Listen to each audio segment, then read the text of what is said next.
Normal people like myself only want one thing in life, and that's bigger calves. So what would happen if I did calf raises every day? Not just calf raises, I'm gonna do 500 calf raises a day for a month. This equated to 12 hours of calf raises.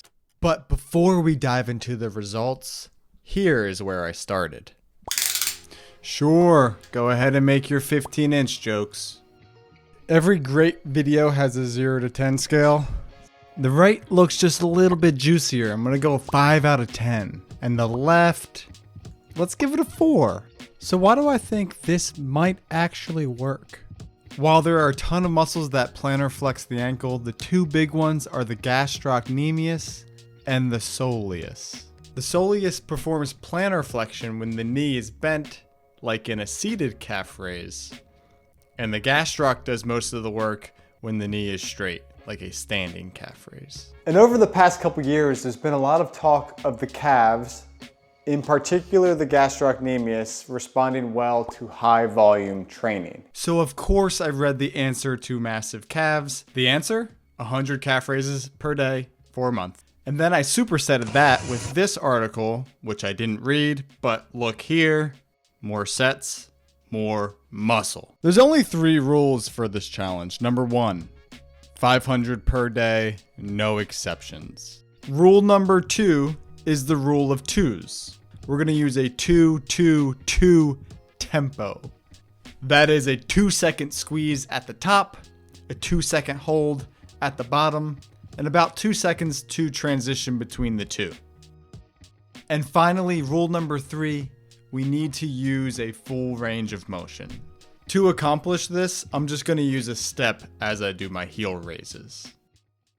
Let's stop all this blabbering and get down to business. Here we go. 1,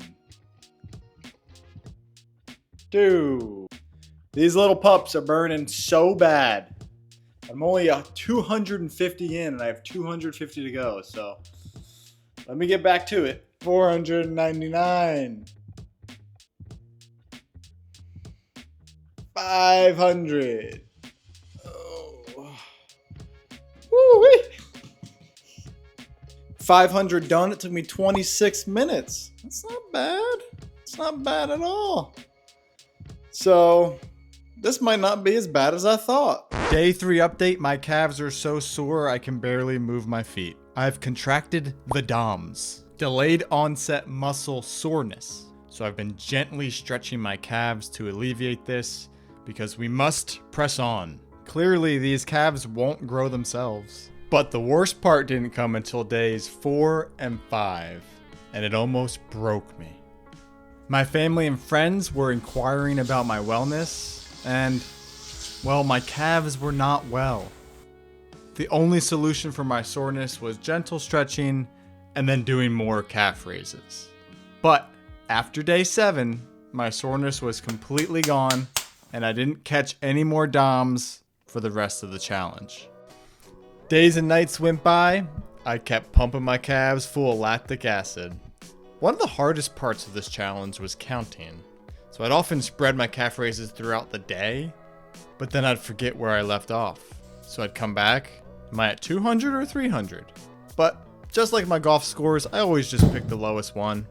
All right, this is my last week of heel raises. I took a peek the other day just to see what was going on back there.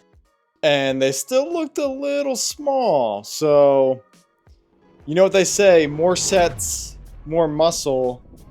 I'm gonna do 600 for the last week just to get me over the edge.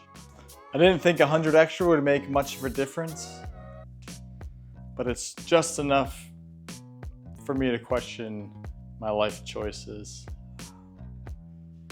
A big thank you for watching, and if you enjoy this type of content, consider subscribing. Let's get back to my last day of heel raises. 600 to go. My last 10. We did it. We did it. It is time to measure these things. Actually, we gotta let the calves cool off a little bit. I don't wanna artificially pump my numbers up. So let's give them a couple minutes to rest, and then it's measuring time. All right, all systems a go. Where's my tape measure? Dang it. The time is now. 15 and an eighth is the number to beat. I've been thinking about that number every single night when I go to sleep for the past month. And the moment of truth. 15 and 3/8. Come look at this. That's 15 and almost a half. And the left. Honestly, I wasn't sure if these numbers were going to be any different. 15 and a quarter. A quarter inch bigger on the right. An eighth inch bigger on the left. Honestly, that's better than I expected. I feel like there's definitely an improvement on the right. So our final score, 6.33 repeating, of course. Left, 4.1. If you look hard enough, you might see it. I would call this experiment a small win. No pun intended. More gains over the last 30 days than I've had over the past 10 years. So that's got to count for something. A little bit of girth, a little more definition. We'll take it. Thank you for watching. Let me know in the comments what you'd like to see next.